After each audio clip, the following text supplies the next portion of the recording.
Okay, so in the previous video we learned how to install GeoTracker, and now we also learned how to add maps after that. Now we need to set up GeoTracker in general. So with this GeoTracker instance open, you notice we only have a few menu items here, and we can't do a lot of things. We can't do anything with the missions, we don't have any monitor type-esque things to deal with. So what we first need to do is click on the preference menu. As of the show features here in the mission list, check those off if you want them on. Most people typically have those checked off, but it is kind of a to-taste type of setup. But importantly, what we want to check off here is devices and features. So if we go into devices and features, here's where we get to check off what monitor devices we own and that we want to use. In this case, I have several Monitor 4S devices in my fleet, but that's all.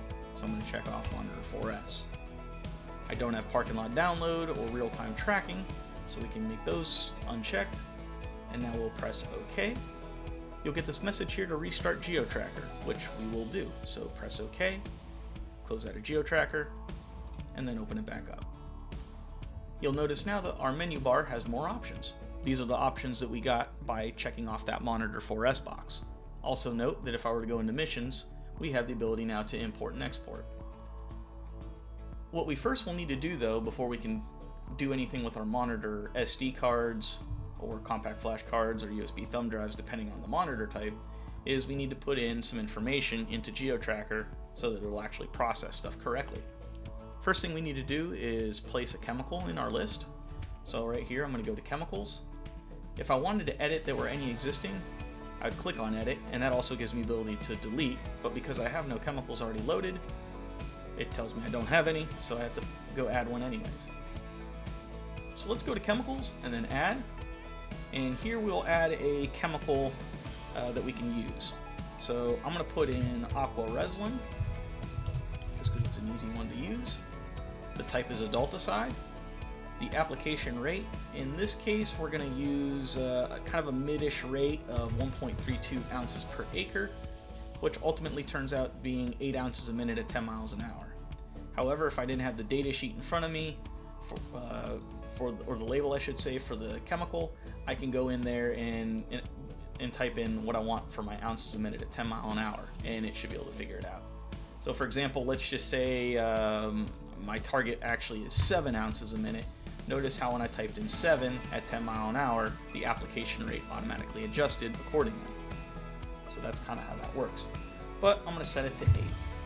Now for the manual flow rate, this is what we set when we want to tell the Monitor 4, 4S, or 5, when in a manual spray state, what fixed flow rate do we want it to spray at. Most people keep it the same as their 10 mile an hour rate, but it can be different. It doesn't have to be.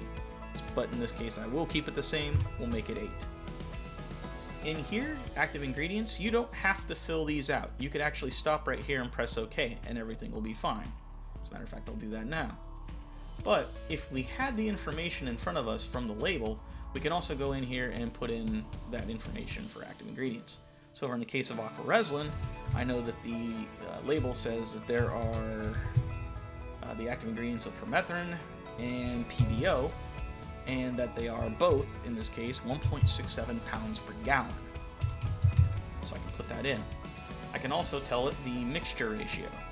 So in the case of figuring out how that works, let's just say in this instance we're mixing it 1 to 9. So 1 part aqua resin, 9 parts water, because this is a water mixable chemical. That means 10 total parts. 1 part chemical, 9 parts water equals 10. So we know therefore it's actually 1 out of 10 parts of what comes out of that nozzle is the chemical. So in this case, 10%. So we'll hit save and then OK. So now we have a chemical loaded. You can continue adding chemicals as you saw right there by using the same method. After that, we can go into trucks. In trucks, we have 2 sets of parameters. We have the global parameters, which affect all of the trucks in the same way, and then we have the individual truck settings themselves. So under trucks, we'll go to parameters, and this is where we set off our cutoff speeds. So in this case, most people are trying to spray somewhere between 5 and 20 miles an hour. You can change these values to your tastes, but that's kind of what I typically see. Although I will say I think I've also seen a lot of 3 and 20 mile an hours as well. That also works. For the low alarm, most people seemingly keep that thing turned off, so they leave it at 0. The high alarm, people typically set to 1 mile an hour under the top speed. So if our top cutoff speed is 20 miles an hour, they set the high alarm to 19. The idea being as the person is creeping up on their accelerator and they hit 19 miles an hour while they're spraying, the audible alarm on the monitor will let them know, hey, you need to hit the brakes a bit and back down because you're getting close to 20 miles an hour, and at that point your sprayer is going to cut off spraying. The last thing you'll need to change for the global settings of your monitors is to identify what time zone you're in. We're in Eastern time zone, so we're going to set it to that. After that, we're going to go in here and we're going to add a couple of trucks in our fleet. So if we go to trucks, we go to add, this is where you just basically give a name for a truck. So in this case, we have truck MC01. Now for the colors, typically for the spray on color, people use a color of green, and for spray off, people use a color of red. This again is also to taste, so you can change these colors as you see fit, just as a means to identifying when on the map and on a report what is going on with the sprayer. As of short times and long times, the typical ones I see most people use are 15 and 45 minutes. The idea will be is if a monitor sits in a location for longer than, in this case 15 minutes, it'll put a symbol on the map indicating as such. If the person sits there even longer, in this case 45 minutes, it will draw a larger symbol. That way you can kind of look on the map just at a glance and see, oh, this guy had the truck sit in this location for a long period of time, maybe I need to check in on that. If you do have parking lot download with a Monitor 4S, this is where the settings for those would be set up. So that's where your FTP settings and your network settings would go. From here we can just press OK, and I'll add another truck here just so we can have another truck. Call this MC02, set this also to green, and set this to red. There you go. Now the last thing that we need to have after we got chemicals and trucks all set up are the drivers themselves, so that someone can log in and spray. So if we go to drivers, we can go to add, and here's where you'll type in their name. And then in here, we can type in a unique PIN number for them. The number has to be somewhere between 1 and 9,999. Basically, the idea is a 4-digit PIN. So in my case, I'm going to type in my PIN number as 0029. I probably want to have the ability to spray.